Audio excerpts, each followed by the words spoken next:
Veteran animator James Lopez didn't commence drawing the week after his parents brought him home from the hospital, but it was a close thing. Tracing Bugs Bunny by the age of 4, freehanding cartoon characters in elementary school, by the time he was in junior high, Mr. Lopez was drawing Star Wars book covers for classmates. He knew early on that he wanted to be an artist, but he wasn't sure he could make a living in animation. A job offer from Don Bluth's studio between James' first and second years at the California Institute of the Arts convinced him otherwise, and he was hired as an in-betweener at the Bluth Sullivan studio in the San Fernando Valley during summer break. At the end of his second year of Cal Arts, James entered the animation business full-time, working as a trainee for Don Bluth, also as an in-betweener on Rock-a-Doodle, and then finally as a full-fledged journey animator on the independent feature Rover Dangerfield. In the early 90s, most animators with feature chops ended up going to Disney, and James was no exception. His first project at the House of Mouse was The Lion King, rapidly followed by assignments on Pocahontas, Hercules, and The Emperor's New Groove. After years away from Disney's for assignments at DreamWorks Animation and Warner Brothers, James Lopez is again at Disney, where his most recent project was Paper Man. We spoke in the conference room of the Animation Guild. We're speaking to James Lopez on the 24th of August in the Animation Guild conference room. So you were telling me at lunch, you basically started, you emerged from the womb, and shortly thereafter you began drawing. Right, exactly. Probably before I can remember. And my mother had saved a lot of my drawings, and she actually took the time to date them. So it's verified that it was I think. What's your earliest drawing that you still have?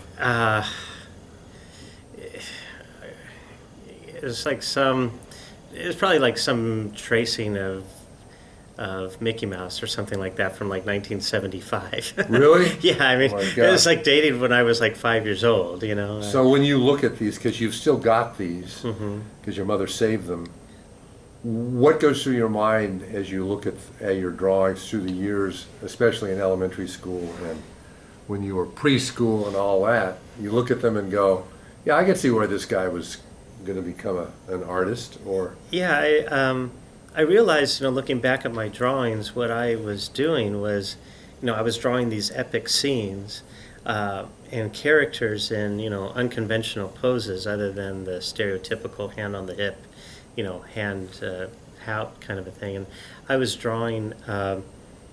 actually drawing a lot of foreshortening, parts of the body angled towards the character as opposed to others, and I think doing that over time helped condition me for the future to, put that naturally into my poses, And do you think sort of now, it would seem to me that maybe your early tracings of Mickey made you become subconsciously aware of foreshortening? Do you think that had anything to do with it? Exactly, and that's kind of like where I learned how to draw hands, lots of things. I think, I used to trace like a lot of Disney characters, and I think, over the course of time, I think that's where I kind of adopted my, sense of visual language, And, even to this day, I'm still a big, advocate of tracing, many times, we'll be given the assignment to work in a specific style, recently, doing visual development work, they wanted to do an Earl Oliver Hearst style, and then a Ronald Searle style. And what I would do is I would spend quite a few times, I would print stuff out, images out from the computer, to size. And I would just spend like a few days just tracing over the work. I mean, obviously not to show or present, but I was basically, tracing in order to learn the, the visual language of what they were doing. And then when it would come time to produce an original piece of artwork, hopefully I had, absorbed enough to be able to apply it,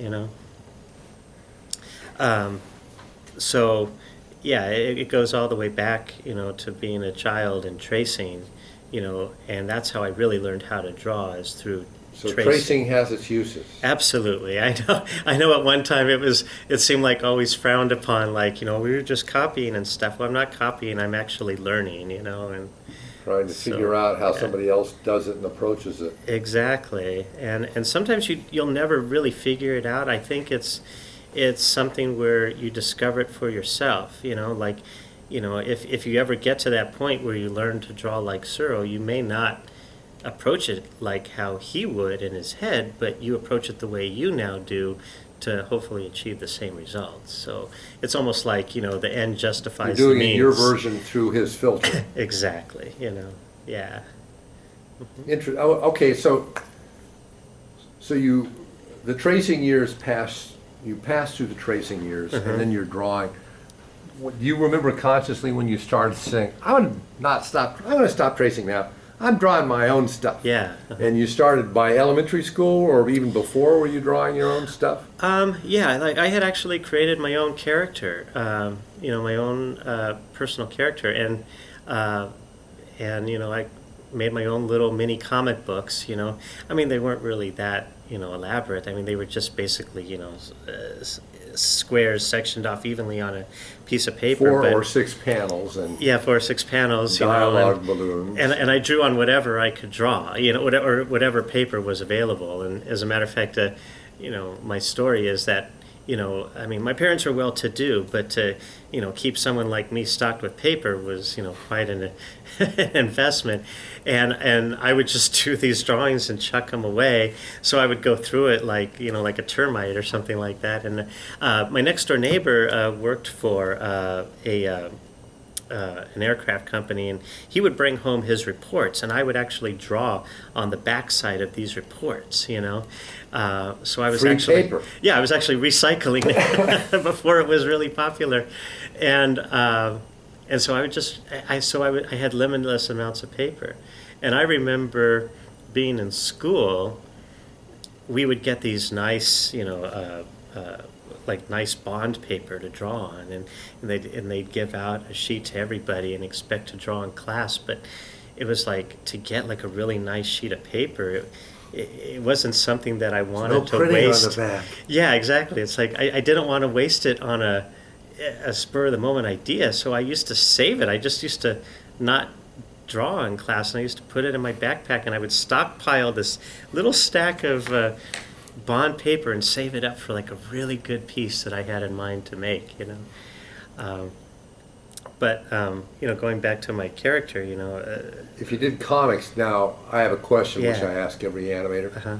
So, did you do flip books? And if so, how elaborate were those flip books? Yeah, I did. I would get those index cards, and it's funny, I wouldn't draw on the blank side. I would actually draw on the ruled side, because I used the rulers as like a registration mark to tell me. Oh, okay. You know what I mean? Like, if the foot A lot was... of people wouldn't have just been floating.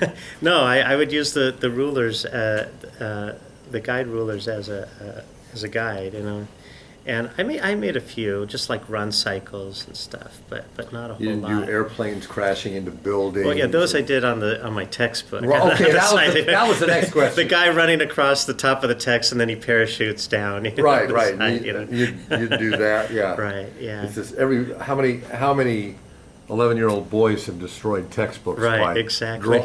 drawing flip action in the Exactly. corners of the page. In Did the you use corners. the lower right, or did you use the upper I left? think it was, the upper right. I was right-handed and stuff. So Yeah, Yeah. I think almost everybody who aspired, well, you didn't even aspire, you did it. It was a reflex, I yeah, think. yeah. People would do that. It was irresistible. It was too easy. It was there. Plus, there were 500-page textbooks. You had a lot of pages you could flip.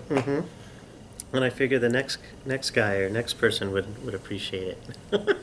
And they could always erase them and do They their could always own. erase and do their own.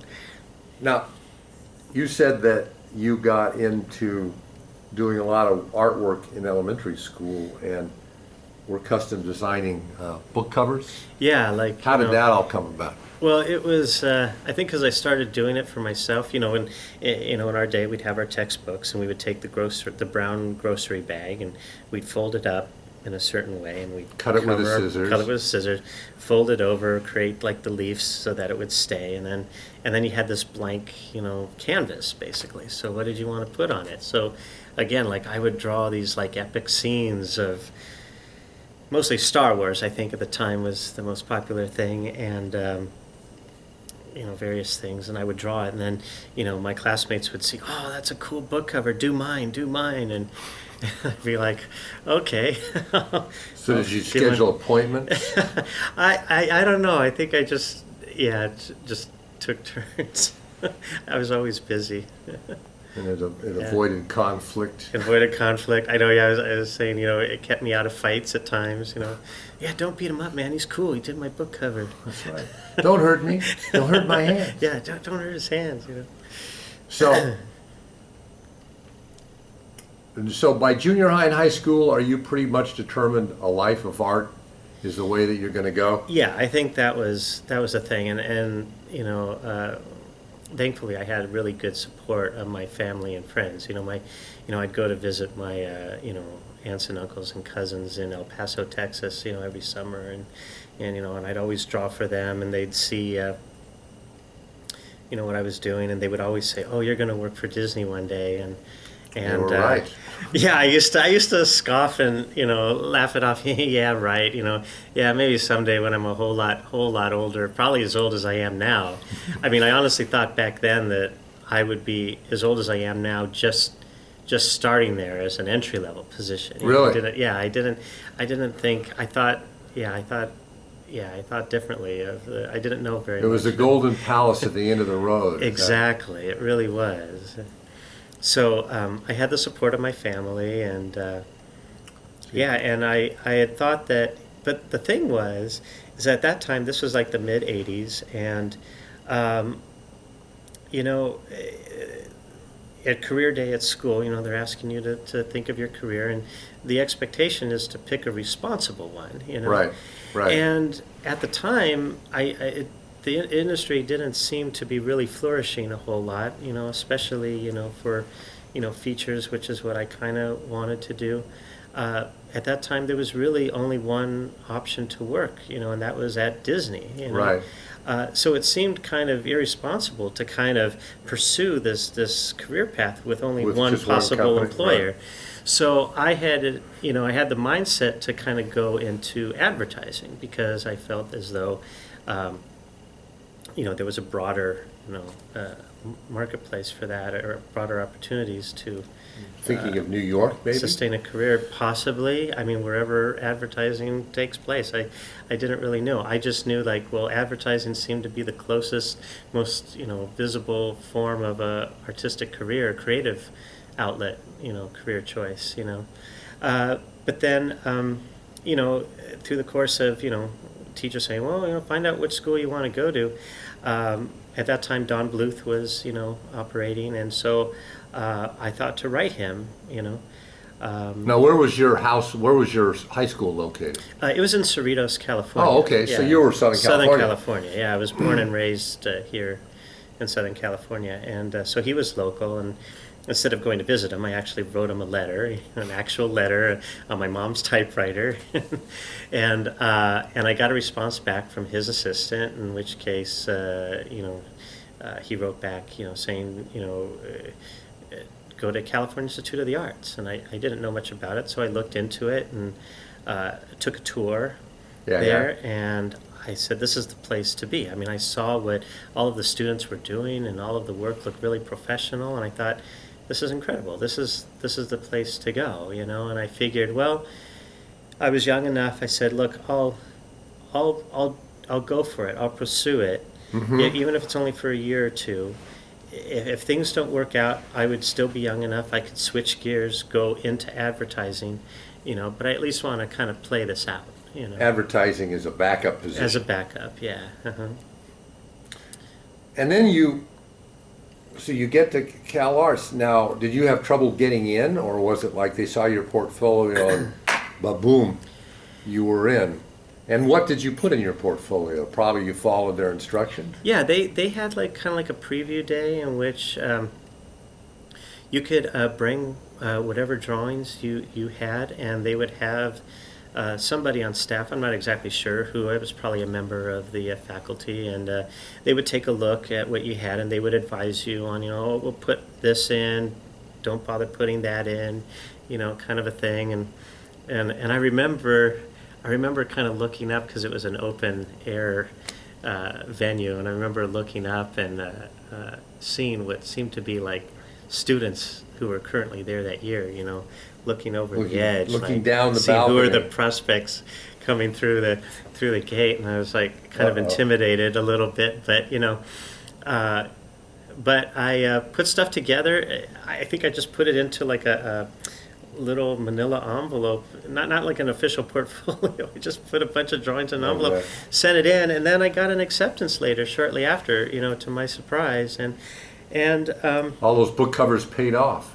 All those book covers paid off. But I think the thing that made me feel really good at that time was it was a small class. I think we only had maybe like 20 people in that class. This is like 1985. This is right? no, actually the fall of '88. Oh, fall of '88. Yeah, fall okay. of '88. And the year before, they had accepted a huge class. I think it was like 60 students or something like that, and they realized that it wasn't too big. such. Yeah, it was too big.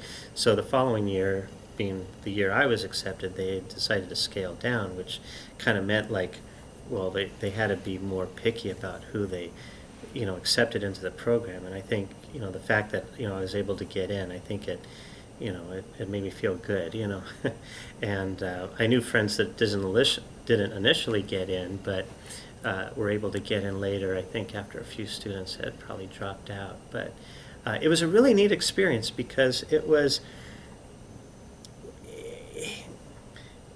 meeting people of a similar background. It's like when we all got together on our first day of class, we compared stories, and it was so neat because we all had pretty similar stories. Like, we were usually like the only person who could draw in our school, or the better of the people who could draw in our school.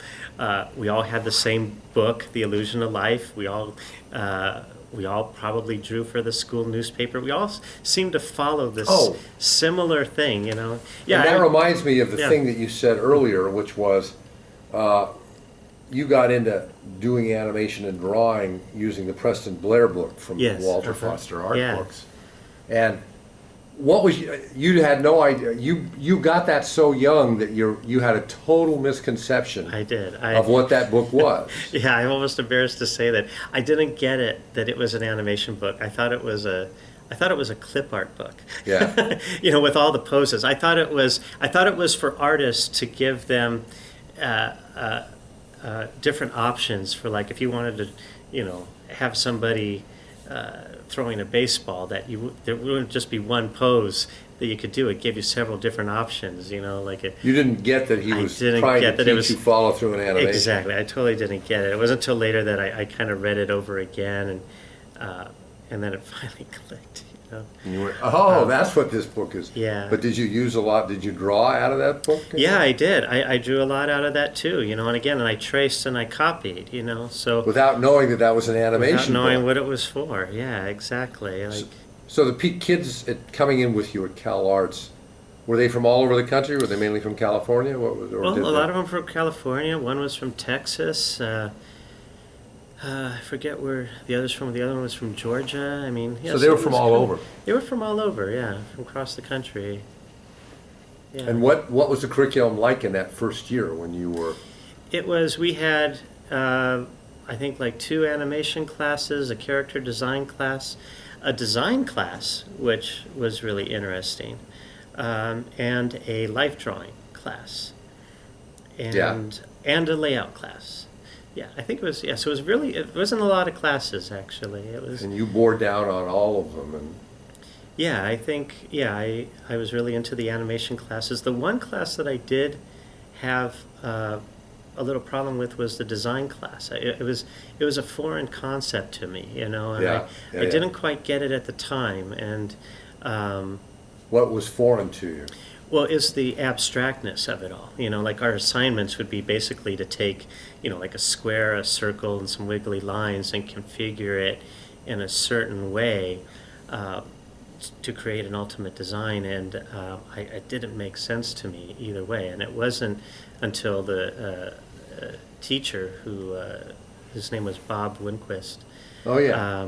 Yeah, really good. He would explain it later, and then it would all kind of click. And then I kind of wish that I had another chance to do the assignment again. But I think that was part of the art of the assignment, is that he didn't want to taint us with a preconceived notion of how we should do it. He wanted us. Right. He wanted to experience what our intuitive nature was, and then provide us an explanation as to why we thought the way we did. Right. So I still adopt that today, because currently I'm teaching at California Institute of the Arts, teaching third-year character animation, and sometimes I'll give my students the assignment, and I won't say what the purpose is for. It might be in a bizarre assignment, they look like, what? Okay, whatever. Why am I getting this? For the same reason, because I don't want to taint their approach with expectations. I want them to experience what their gut reaction, what their intuitive nature would say, and then try and find a way, to find a tangible way of explaining why they approached it the way they did. So. Do they have the same reaction you did? Sometimes. Yeah, sometimes. Yeah, yeah. I think that they have that moment of like, oh, okay, they get it now. But, now that we've gone through the process, oh yeah, now we see. Right. Yeah. Sometimes that's the best, learning by doing. Mm-hmm. So at the end of your first year of Cal Arts, you've taken all the basics, or many of the basics, and you go out and get a job in the animation workplace. How did that come about? You explain it, because you explained it to me so beautifully at the lunch. Okay, thanks. Yeah, it was it was coming towards the end of our first year, and I remember hearing, and they encouraged us to put samples of our artwork on the wall, because producers were going to be coming through soon. And then I heard that representatives from Don Bluth were coming by. Yeah. And so it was really fun. We we heard they were coming by that morning, and so we all kind of got into our place at our desk, trying to look busy, put up the show, and then we looked around the corner and could see, they'd be like, James, like, they're looking at your artwork right now. No way, really? And we look around and see them down at the hallway, and they're pointing and Well, anyways, how it would go is that the recruiters would approach the director of the program, that being Bob Winquist, and they would express an interest in seeing a particular artist, and then Bob would help make the arrangement to the meeting, in a local, one of the conference rooms or classrooms. And so Bob came up to me and said, hey, these people at Bluth want to talk to you. And it turned out that one of the recruiters wasn't really an actual recruiter. He was actually an animator and a production manager. And the production manager brought this animator through, as a consultant, and that animator happened to be Ken Duncan, Oh yeah. Yeah. And, he had barely started in the industry himself. I mean, he was very young, and probably worked at Bluth for a few years by that point. But he took a look at my reel, and I had some. In that case, it was just like random pencil tests on a VHS tape, because I didn't have my film. You hadn't gotten to the make a film stage. Well, I think I had my film done, but again, in order to show the film, you'd have to take it out of the can, thread it. Oh yeah, on the movie. Right. It was a big to-do. It wasn't like, here, let's go to the computer and double-click on a file. It was, so I had a videotape, and we just sat and watched my videotape of, test after test. So you made a first-year film, and you make a second-year film, and Right, so on yeah. down the line. Yeah. So after Ken had seen a few of my tests, he conferred with the production manager, and they agreed, and they asked me and a fellow classmate of mine if we would, consider taking up a job with them, and I was totally stoked. I was like, yes, Oh, I was absolutely. like, because at that time, I was really, an admirer of Bluth and his work, and I wanted to work there, and so now all of a sudden I was given the opportunity, and the funniest thing about that was my first day, on the job there. My job was to come in as an entry level assistant or in betweener, Right. and I realized The studio was in the valley, right? yeah, it was in Burbank, on Olive Avenue, and like a converted. I think it used to be a motel, but converted into office space, and I started working there, and I could not do an in between to save my life. Really? Yeah, because they really didn't concentrate on that aspect of it. They concentrated more on the, I guess you'd call it the higher end, things like You acting. made Cal Arts. Yeah, at Cal Arts, like acting and staging and stuff like that. We didn't get into the minutia of keeping volumes. Well, that's the irony of the business, because at that period of time and even before, everybody starts as an in-betweener. Right, exactly, And so I say now, I mean, in hindsight, I'm glad that was the approach to teaching back then, because now, as I'm coming into that, higher level of the workforce, I'm actually able to draw back on a lot of what I learned back then and apply it still today, But when you're first starting out, you just need to know how to keep your volumes and your arcs straight. But I couldn't do it, and they were actually going to throw me back, into school. Bluth was going to throw you back, saying, "No, you're not working out, kid." Yeah, exactly. But you It's finally like, clicked. How did you catch on? finally clicked. Well, I had people there that were helped me out and really were strict with me on how to do it, and I just worked really hard and I did it and was able to get by. But it opened my eyes to animation. Now I started looking at the films differently. Now I was looking at wobbling lines and lines growing and stuff. It was like opening up a whole new world. It's off model. Yeah, it was off model. Look at that eye. It's boiling. It's wobbling. It's stuff I never Didn't would've- think about, but once you're doing it all before. day at a light board, you go, Yeah. Now all of a sudden, yeah. And Does it spoil old animated films for you? You say, "Oh, look at how off model that is. Yeah. Oh, look at that. Look at that floating." Well, it's funny because my design teacher said, he was basically, through teaching, he was basically brainwashing us, and that's what it was almost like working in the industry, learning these things about volume control and line lengths. It's almost like brainwashing you to kind of believe something that normally you would never care about. But it was a standard of the industry at that time, and tools you Absolutely. need. So, Absolutely. yeah. Trainee, in-betweener, all that stuff, and then you became a breakdown man, and then you became an assistant, and went on from there. What? Okay, so you spent the whole summer between your freshman year, as it were, and your sophomore year Yes. from Cal Arts, and at one point you were thinking you weren't going to go back to Cal Arts. What finally triggered it for you that, yeah, I'm going to go back to Cal Arts? Well, the thing is that I really wanted to animate, and they had told me at Bluth, they said, "Show us you can animate, and we'll let you do it." So I said, "Well, okay. Well, the only time I can show them I can animate is after, the only time to do that is after hours." So I guess I should go back to school. They have the equipment, they have the forum, everything there. I learn more and, get classes. And plus, at that time, I was, granted enough grants, to actually pay for my second year. So I said, yeah, I should go back. The problem is that, I would work during the day and I'd miss out on some of my classes, my day classes, but I'd go to my evening classes.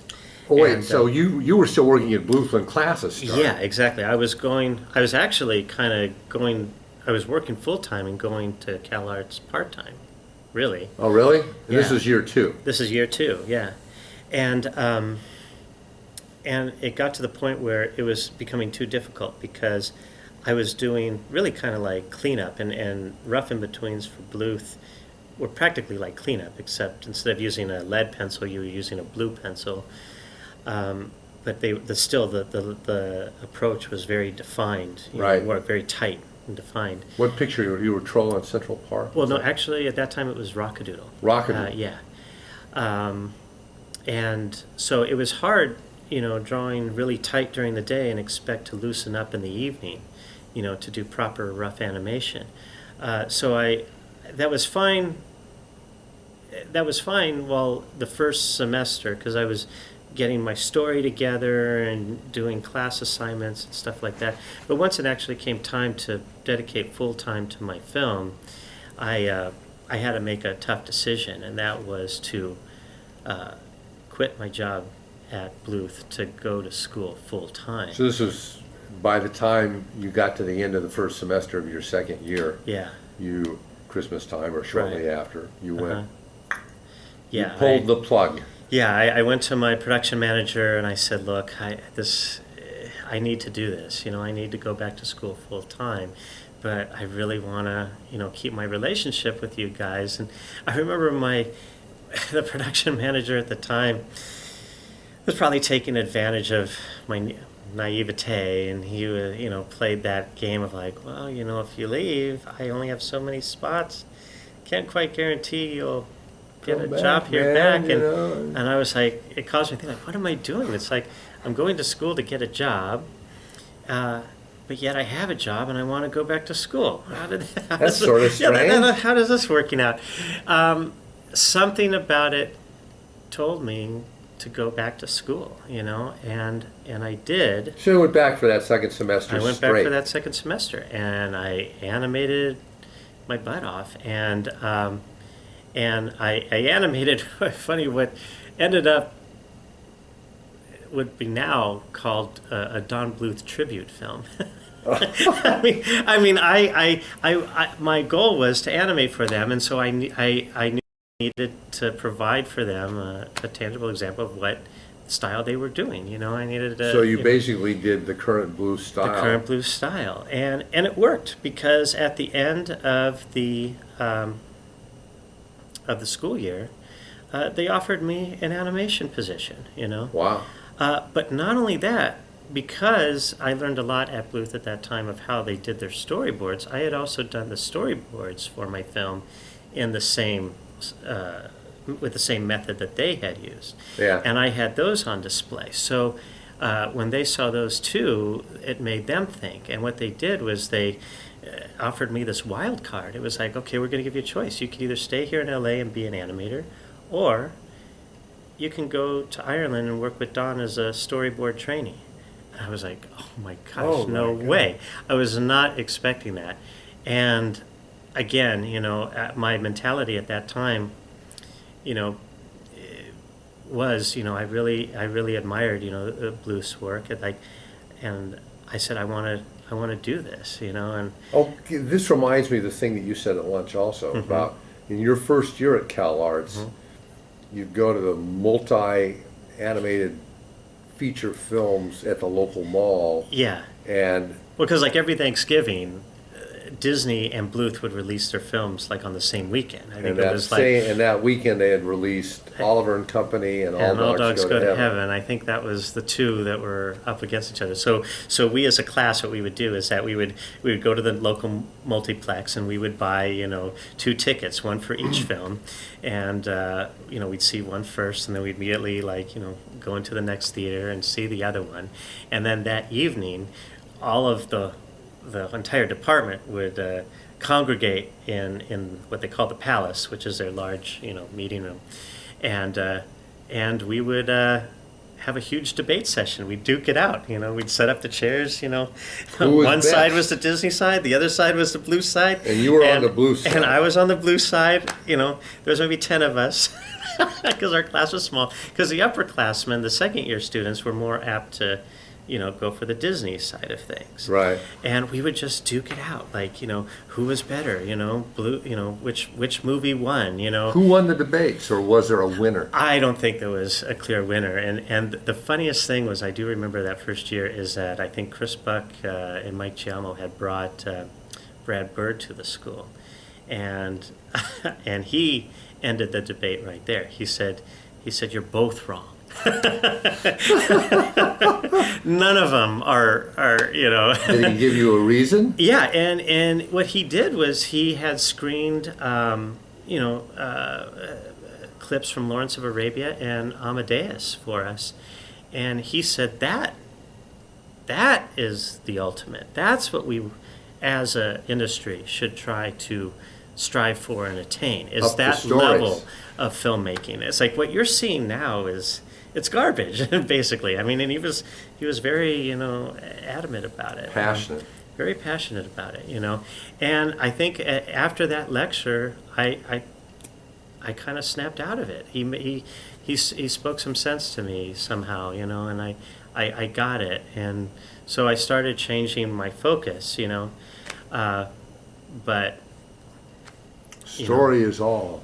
yeah, Story is a big part of it. But even more so, it's like filmmaking, filmmaking in general. It made me realize that these aren't just cartoon characters. That Yeah. we're making film. Yeah, yeah, absolutely. Okay, so you're the second year, you've come back, you're devoting yourself full-time to CalArts. You get to, you make your film, and it gets you the offer from Bluth. Yep. And then your decision is, I can go to Ireland and storyboard. Yeah. So then what happened? Take us through, James arrives in Dublin. Well, it's interesting because it's funny because it was a big deal for me. I don't like to fly, so I white knuckled it the whole way, and I was all of 19, I think, at that time. Yeah. Yeah, I was 19. And so I was really young, not very worldly. I still lived with my parents, so I had no independent experience. They put me up in my own apartment, and I got to cook for myself. I got to, that kind of stuff. Really take care of myself, And, I showed up there, and they were really hospitable. They were really, really accommodating and stuff. And the thing is that the situation up there was that they had the main studio, but they also had an annex down the road, which is where the storyboard team actually worked. Right. So they had me there, and it was just a small group of us. It was, I think, like Ralph and Dick Zondag were there, Bill Frake was there. Bill, I think, ended up later at Blue Sky. He ended up later at Bill Sky, and I actually learned quite a lot from him, too. And another artist, Roland Wilson, was there. Oh, yeah, too. Roland. He ended up at Disney later. Yeah, and he was really a pleasure to meet. And, and Dave Getz, art director over at Disney, was up there, too. Yeah. So, yeah, we had, I was working there, and I was, working with them as an apprentice. I didn't really work with Don. Per se, I worked more with them, like with Roland and Dave Getz and Bill Frank, more in particular. And what did you take away from that? Because Roland has a great design sense and staging sense, way beyond the requirements of storyboards. And I think partly that's what I got from it, was that alternative point of view. I think up until this point, I had been kind of trying to follow a specific style, but he was like the X factor. He had a totally different style all unto his own, that was more driven on like concept and personality, you know what I mean? And so that's what I kind of walked away from it. It's like realizing that animation isn't entirely about the aesthetic, meaning, like what kind of pencil you draw with, or what kind of actual style you draw in it. A lot of it is, your life experiences being translated through this media that we call drawing. Right. So that's what I really walked away with it, because his concepts and ideas were charming, as can be, but they didn't really follow a Bluth style or a Disney style. They were a style all and of his own. Oh, sure, yeah. And but he was actually able to communicate those ideas through his own particular drawing style. And it's that communication of ideas that was ultimately important, not, which pen he chose. Right. That kind Right. of thing. So that's what I walked away with, is that kind of like more of that worldview of approaching to animation. I think I was very narrow-minded, early on, and I But, think when you're still a teenager, of course, I mean, yeah. it's not like you've got 30 years of experience Exactly. to draw on. Exactly. So, so it was, and I had a story meeting, and I was there for a few months. Got to know a lot of the locals. Hang out at the pub, even though I wasn't 21. 3 or 4 months were you there? Yeah, about 3 or 4 months, and we had a meeting with Don finally, and it was novel to be in a meeting with Don, talking about feature stuff. But I think at the end of the day, I realized that it wasn't really the place for me. I think a lot of the allure was probably of a different time. I think by that time things had gotten to be a point where they were very well established. And it didn't have the same. It didn't meet the same expectations that I thought it would be. Deck chairs were all filled. Yeah, exactly. Kind of a thing. And I had this open-ended, welcome to when I came. If I ever decided to come back to LA to join this production called Rover Dangerfield, which was going to be released through Warner Brothers. Right. They had, before I left for Ireland, they too had offered me an animation position. They said, hey, look, if it doesn't work out in Ireland, come on back and you're welcome to join us. And at that time I was in contact with Bruce Smith, who I had met at Bluth. Sure. And we had become, good friends by that time, because we, worked with each other. Bruce on is now several doing shots. shorts over at Disney Toons. Yeah, exactly. Disney Toons Yeah, Studio. exactly. And so I would call him from Ireland, and I hear on the other end this huge party going on. Like they're having a great old time. I'm like, oh man, you Bruce guys takes the party with him. takes the party with him. So I had decided, okay, I had some closure with the Blue thing at an early age. It's like when you're that young, and it was kind of scary because you're that young and you realize you had lived your life's dream. It's like, where do you go? Right. I guess I'm glad that I experienced it and got past it at an early age, because my life started over again, kind of, at like 20. So I came back to LA and I resigned from Bluth, and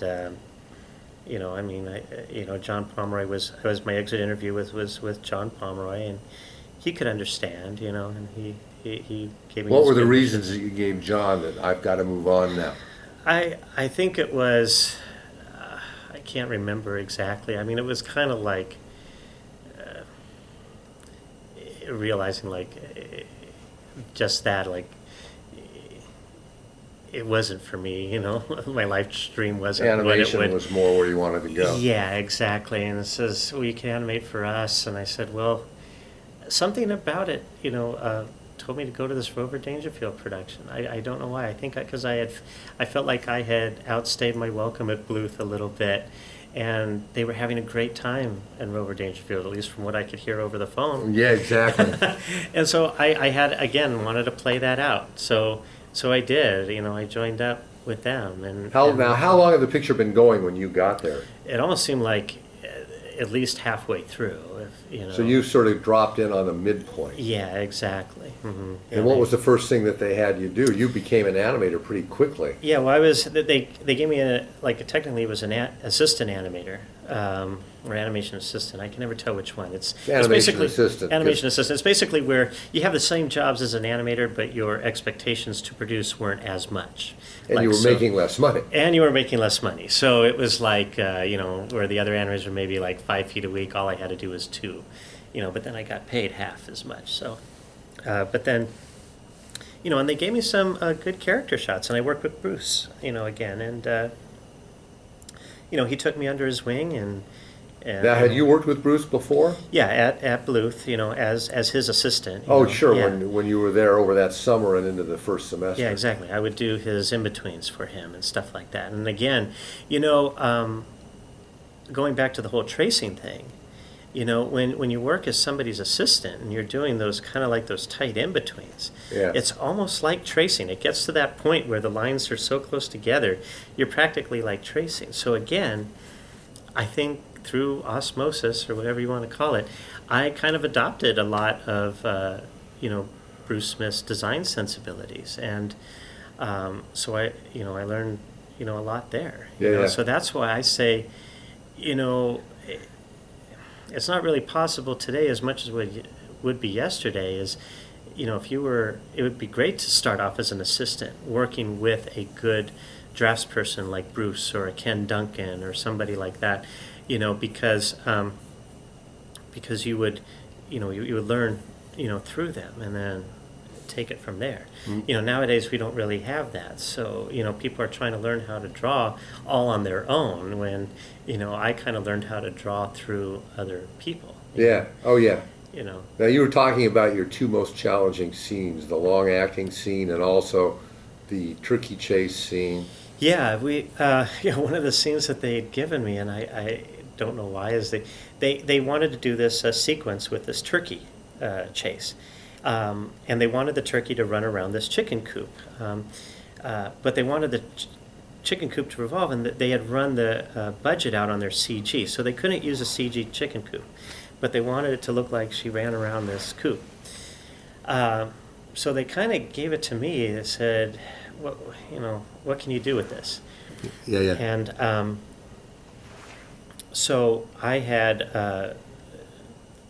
went to my desk and I thought about it, and I, drew back on a lot of what I've, learned from, the layouts that were done at Bluth, and how they planned and, staged and planned their shots.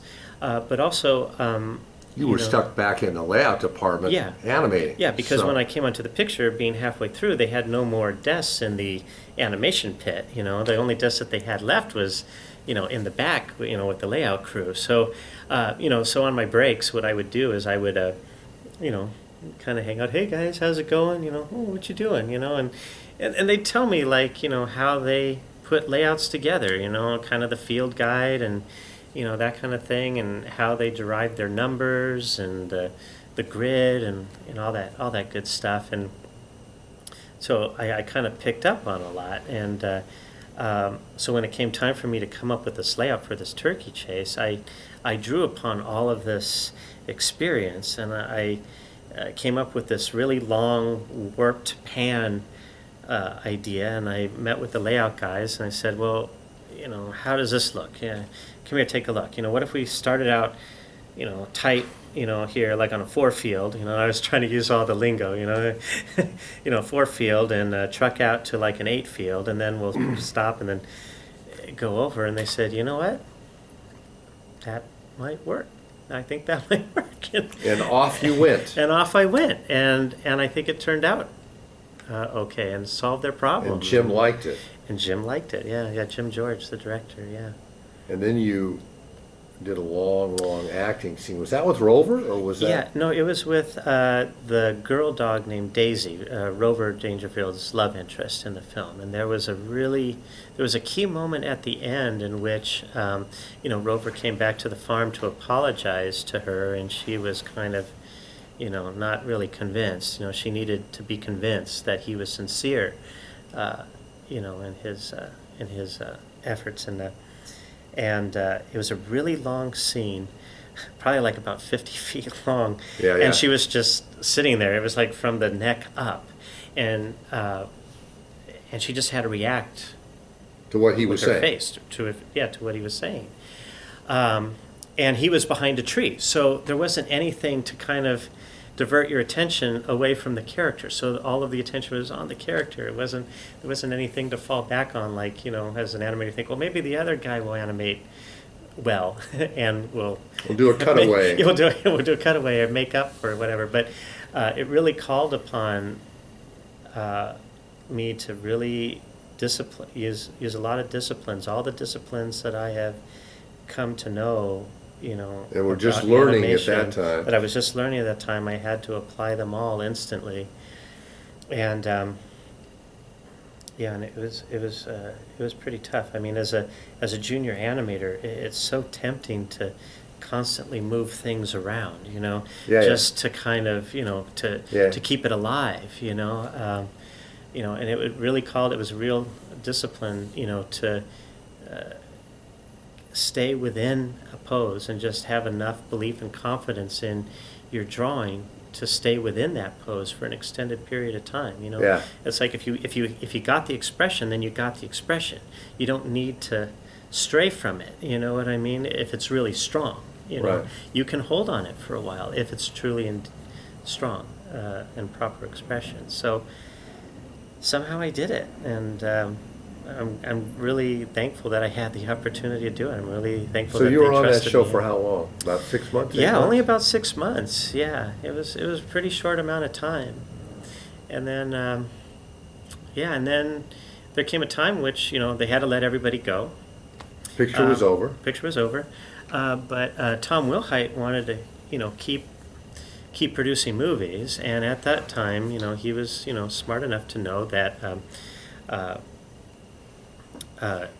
talent, although abundant as it was back then, you know, well, really wasn't. I mean, it was actually the opposite, I think, then I as think, it was no, today. at that time, talent was at a premium because everybody was getting into the feature Yeah. animation Yeah, business. but there was a lot of productions. There was a lot of productions going on, and I think the talent was spread far and thin. You know, Right. what I mean? Oh, yeah, that was there spread really thin. exactly Because they were And- looking for people with experience, and Exactly. there just weren't There a weren't lot. people, and that's why I think I got the opportunity, is because I needed to fill a chair, you know, and so that's why, you know, I kind of learned like baptism by fire, you know, being thrown in the deep end because they didn't have anybody else. So that's why they gave me all this stuff. I don't think it was because they knew I could do it per se. I think it's because they didn't have anybody else. And then from And there, you it were was as just good up to me as to. a lot of people. Yeah, exactly. Then it was up to me to say, okay, I've been given an opportunity. Don't screw it up. Don't take it for granted. Don't look at it as like, well, they're just giving it to me because they don't have anybody else. That Sure. even though that might be the case, I have to treat it as though I'm taking it seriously. You And know, you're the best guy for the job. right? Exactly. And so that's So what did how you do on Baby's Kids? I did a lot of the main Robin character, you know, Yeah. a lot of the key scenes, you know, on that, you know, and I remember that production because it was kind of fun. It was kind of, again, it was different. It was, you know, African American characters, which, you know, we really weren't, couldn't really relate to. You know, a lot of us were, you know, white middle class, you know, animators and stuff. So, so we had So to do Bruce a lot of. must have been fairly instrumental in that. Yeah, he was, but he had to try and, you know, catch us up to speed on the culture, you know. So we watched like a lot of, you know, black exploitation films, you know, stuff like that. You know, just various, you know, films starring African American actors. But it was valid because, you know, up until this point in the animation, they're always talking about, you know, taking stuff from real life, you know, trying to put real personality into it. The catch was with Bebe's Kids is that up until this point, nobody had really done a, you know, kind of like exhibited, you know, African American characters in animation before. Right. It was sort of a pioneer. So in that it regard. was. It really was. It was really kind of neat, and I really got into it. You know, I really tried to use all of the tools that I have learned, you know, over the few years that I've been exposed to about, you know, observing life and mannerisms and stuff like that, and try to, you know, get what I could from these performances and put them, you know, into the artwork, you know, into the animation, you know. You know. And you stayed with Robin, that principal character, all the way through? Yeah, pretty much. I mean, it was one of those things where I had to do like a few other characters. You know. interacted. Yeah, exactly. You know, but yeah, I mean, I did like I did some of the scenes where they did the back and forth name calling in the bathroom. You know, sequence, which was really fun to do. It was really fun. It was broad animation, but yet it was also meant to be sincere, and it was a very graphic style, you know. It Oh, wasn't- yeah.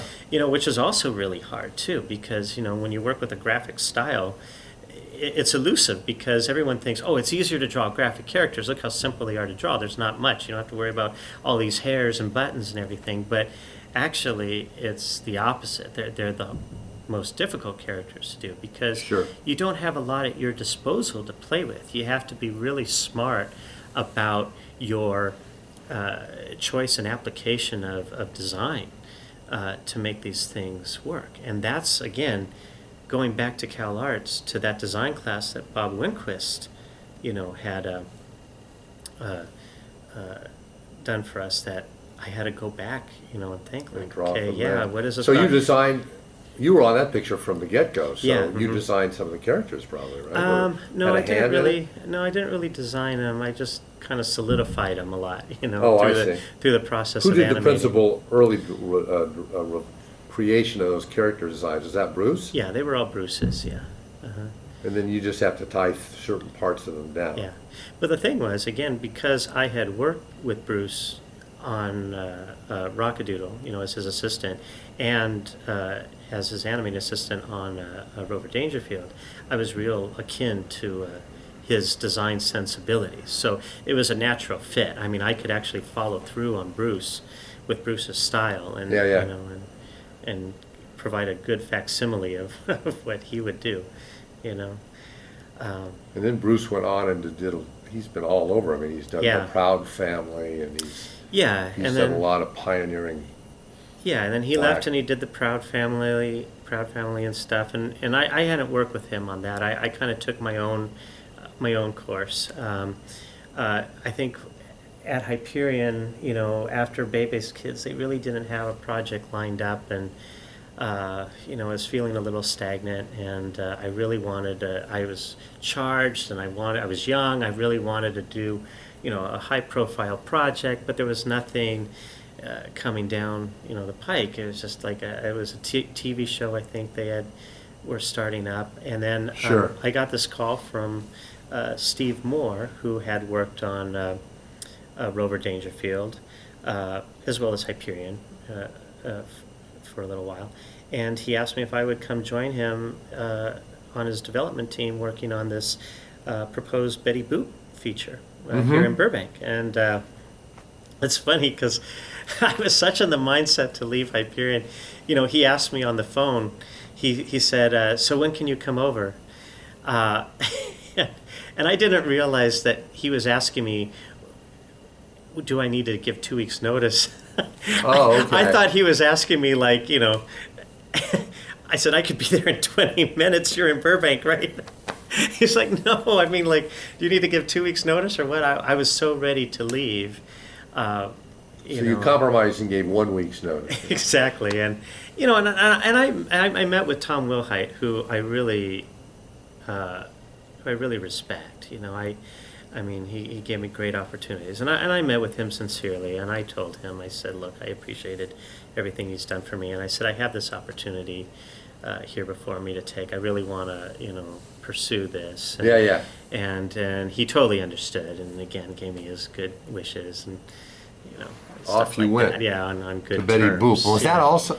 Now, how long were you on that development? Because that ultimately didn't get made. Yeah, it wasn't very long. It was only kind of like a few months, really. And who was doing that? What studio was going to release? Do you It was even going to remember? be through MGM. Oh, okay. Yeah, MGM, and I think the Zanuck company was financing it, and even And Jerry Reese was directing. Jerry Reese was directing.